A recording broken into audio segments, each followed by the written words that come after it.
ஆவணி மாதம் பிறந்தவர் யாரு? ஆடும் வினையை ஒழிப்பது யாரு?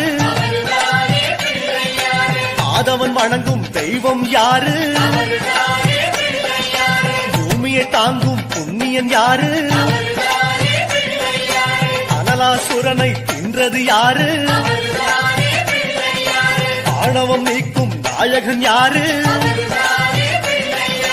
முப்புரி அணிந்த